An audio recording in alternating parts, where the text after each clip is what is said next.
The Paddington movies are among the highest rated, I think most beloved family films in recent years. So the question is, can the third film keep the magic going, or will the decision to shake up the formula and send that adorable bear on a wild, globe-trotting adventure strip the story of all of its original charm?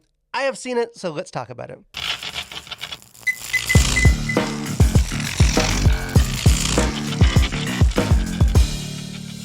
So, Paddington, with his adorable red hat and blue coat, has been charming audiences for decades. The character was first introduced through the beloved books by Michael Bond way back in 1958, and then made a sort of like big screen debut in 2015. And I think while sometimes lost in like the shuffle of the more flashy or like zany children's movies, Paddington and Paddington 2 are both fantastic family films. They're actually among like the highest critically rated films on Rotten Tomatoes at 94% and 99% respectively. And now for his third big screen adventure, Paddington is leaving domestic life in London behind to go on a danger-filled journey into Peru. And while the setting may have changed, Paddington in Peru is once again a charming tale that offers more of the same like lighthearted and wholesome entertainment that I think the whole family can enjoy.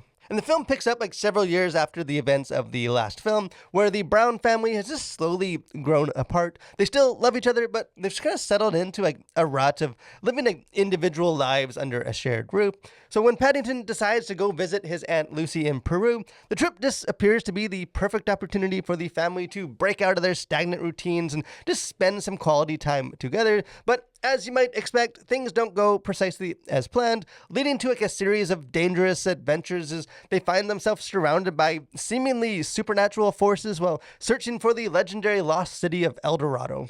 And I will admit, it's all quite silly. I think even in a family film about a talking bear, kind of the heightened stakes of the adventure does push the story to its limits. But at least to me, I think what keeps Paddington in Peru from drifting like too far from its established roots is that its endearing characters never get lost amidst like the increased spectacle and action. I think this is a story that's like fundamentally about family, with the adventure, as silly as it can get, merely serving as like the catalyst to develop those like relational dynamics. And despite the drastically different like narrative backdrop, the film also maintains the same like agreeable tone as its predecessors. I think once again, Paddington in Peru is almost similar to me as a thing of like Winnie the Pooh, not just because both are about charming bears with a taste for sweet and sticky foods, but also because both have a very like refreshingly gentle demeanor. Because while many like recent family films have almost like gone the way of the minions, bursting with like unrelentingly loud and like hyper gags,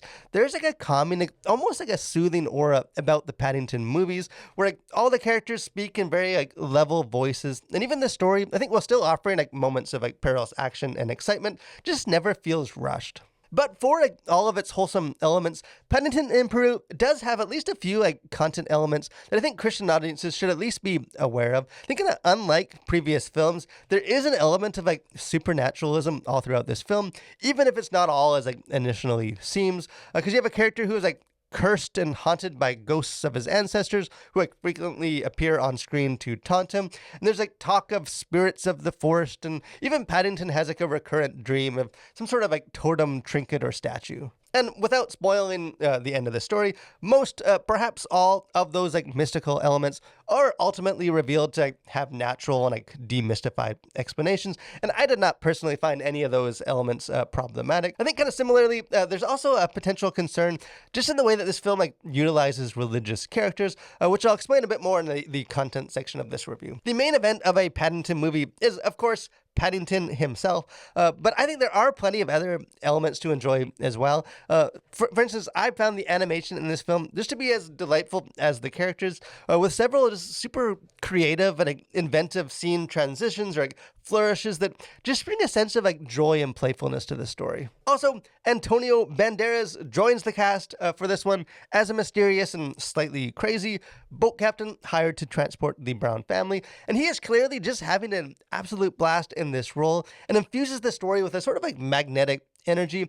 Although at times I did find his like dominating presence does threaten to like overly distract from more like the A plot of Paddington and the Brown family. As far as content to consider, things going on the surface of this, really not a whole lot. For language, there's nothing other than you have several like nun characters that make like religious exclamations like "thank God" or "what in God's name." For violence, the only thing here is there's like a series of flashbacks that reveals how several of one character's ancestors died in the search for El Dorado, including one that drowns in quicksand, or another that like, accidentally blows himself up with dynamite, or another that's like attacked by a tiger. Although it's all depicted in very like playful and humorous ways. Also, after the Brown family is shipwrecked in the jungle, one of the family members muses, "How long until we eat each other?"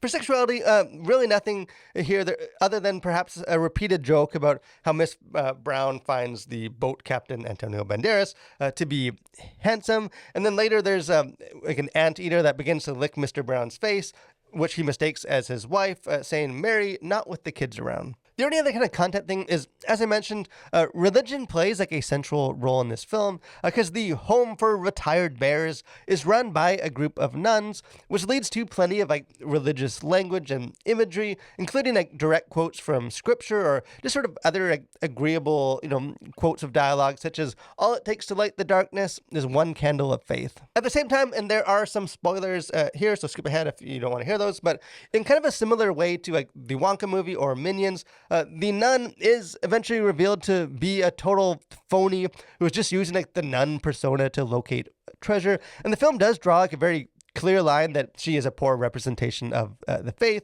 because one character criticizes her, saying, "This is a bit unchristian," to which she responds, "That would be true if I was really a nun." I think like the twist is played for humor, and I think religion is otherwise portrayed in a very positive light. But I do think some Christian viewers may, not appreciate sort of the corrupt nun trope. As far as themes, worldview, things going on beneath the surface of this, I think in a sense, sort of the central theme of Paddington in Peru is an exploration of the teaching of Jesus in Matthew 6:21, where he says, "For where your treasure is, there your heart will be also." Like, it's kind of the unifying thread all throughout this story is how the various characters try to like find themselves and determine where their like true treasure resides, where like, the adventure to Peru almost becomes like a sort of metaphor, with the search for El Dorado more representing like peace and assurance in their identity rather than just sort of a lost city of gold. And ultimately, in the film, like family is what is shown to be the greatest treasure, with Hunter, which is Bandera's boat captain, kind of forced to choose between like, his lust for gold and his love for his daughter. And for Paddington, the search is more to like, reconcile his past with his present identity. I think kind of reflecting the experiences of people who have been adopted or have immigrated. He learns to like, honor his background and roots, even as he finds his purpose as part of his adoptive family. At the end of the film, he notes that where Peru might be where he is from, the Brown family is where he belongs. And lastly, I think for the Brown family, the struggle is not necessarily to like find family, but just to not lose sight of those important bonds. As the children, they become teenagers, like the family dynamic has changed, but they all learn to just appreciate the memories that they have had while also embracing like a new reality together. And so I think just on like a surface level, parents can use this film to talk to their kids just about recognizing the things in life that like, matter the most, things like family and faith, and cherishing those things more than just like the temporary pleasures or material objects. So, in the end, Paddington in Peru proves once again that a story does not need to be obnoxious or crude in order to entertain younger viewers or their parents. I think the third film in this trilogy may be a step down from the quality of the first two films, but I think only marginally so. I still personally think Paddington is at his best when set in like the idyllic domestic London life, but by sending him on a wild adventure, it does provide an opportunity to explore like a fun new side of the lovable bear. So Paddington in Peru is not groundbreaking by any means, but I think much like the bear himself, it is trustworthy and dependable. I think with like an unwaveringly warm and just uplifting presence that I think kids will enjoy and their parents will appreciate. But hey, love to hear what you think. If you take your kids to this, don't be shy. Jump into the comment section. Let's have a conversation about it. If you haven't done so too, encourage you guys, subscribe to the channel, become a Collider. Let's have other movie reviews, got our Faith and Pop Culture podcast, got interviews, just other fun stuff. Would love to have you guys be a part of that. But most of all, guys, thank you for watching. Stay safe and continue to collide through World for Christ.